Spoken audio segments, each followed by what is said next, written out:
Right, we're just going to get straight to the facts. Right now, we are in a crazy time in America in politics and the election cycle, right? So we're just going to sit down and hear the candidates speak, right? What are their policies when they're directly asked a question?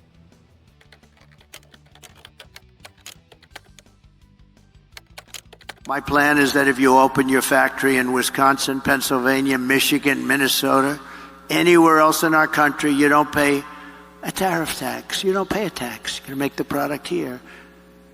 But if you move your production outside of the United States and send it back here, which people are doing now, and I stopped it cold, but they've changed that already, then you'll have to pay a very substantial tariff to get your product back into the country. The result will be that everybody in the world will want to be here and they want to produce here. They're going to want to produce their product in America. It's going to say made in the USA. We will be able to build ships again. We will be able to build planes again. We will be able to build our military again from within, all from within.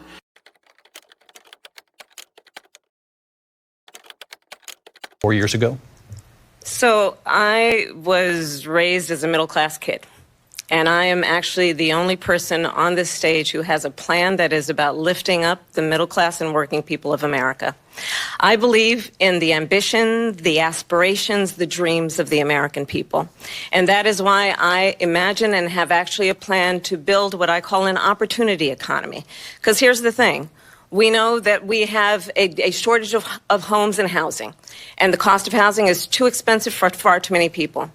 We know that young families need support to raise their children, and I intend on extending a tax cut for those families of $6,000, which is the largest child tax credit that we have given in a long time, so that those young families can afford to buy a crib, buy a car seat, buy clothes for their children.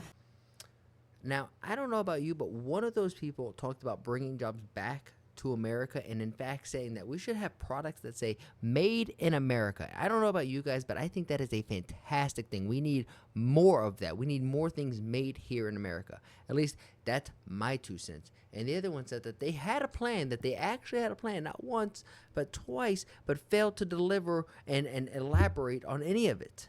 Now, if I just showed those 2 videos, I think the sample size would be too small. So why don't I show one more of each of them being asked very simple questions, and then listen to one, not only the response, but the length of the response. One is about 60 seconds, like they're trying to clip farm on like a Twitch stream, and the other one is actually laying out a plan and having more of a conversation, almost like a podcast. We really would love to know what your plan is to help lower the cost of living. Yeah, first of all, thank you both for being here. And yours is a story I hear around the country as I travel. And in terms of both rightly having the right to have aspirations and dreams and ambitions for your family, and working hard and finding that the American dream is, for this generation and so many recently, far more elusive than it's been. And we need to deal with that. And there are a number of ways. One is bringing down the cost of everyday necessities, including groceries. Mr. Madison, what you just said is one of the most insanely idiotic things I have ever heard. At no point in your rambling, incoherent response were you even close to anything that could be considered a rational thought. Everyone in this room is now dumber for having listened to it. I award you no points, and may God have mercy on your soul.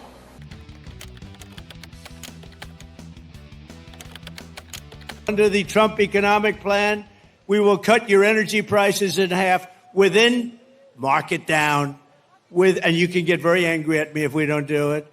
Within 12 months, your energy prices will be cut in half. We have more liquid gold under our feet than anybody else.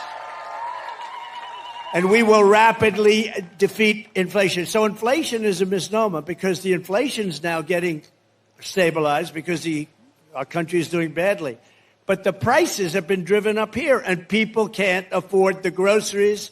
I told the story the other day. A woman sort of elderly woman who was sad, goes up to the counter, register, puts 3 apples on, and then realizes she can't afford it. And she took 1 apple, brought it back into the refrigeration, came back, and she took 2 apples. That shouldn't be happening in this country.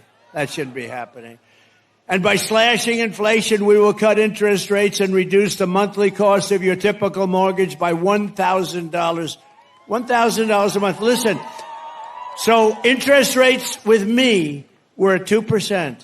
Interest rates with her and Joe. I got to add him. I don't know. Is he still the president? I'm trying to figure it out. You know, I hate to waste the time by saying and him because I don't know. Is he the president? Because yesterday his wife took over the cabinet meeting, right? Said, I'm going to ask my wife to take it. He hasn't had a cabinet meeting like in 2 years. And yesterday they finally had it. And he said, I'm going to let Jill handle it. We will a lot of things are happening there. A lot of bad things are happening. We will massively cut taxes for workers. We will have no tax on tips. We will have no tax on overtime. And no tax on Social Security benefits for our great seniors. No tax. And it makes sense because the seniors have been hurt so badly with inflation. So we're going to have no tax on Social Security for our seniors. And while working Americans catch up, we're going to put a temporary cap on interest rates on credit card debt at 10%. Some people are paying 25 and 30%. It's crazy. Okay, I get it. I may be a little biased in this video, but do you blame me? You heard both responses. How can I root for the other side?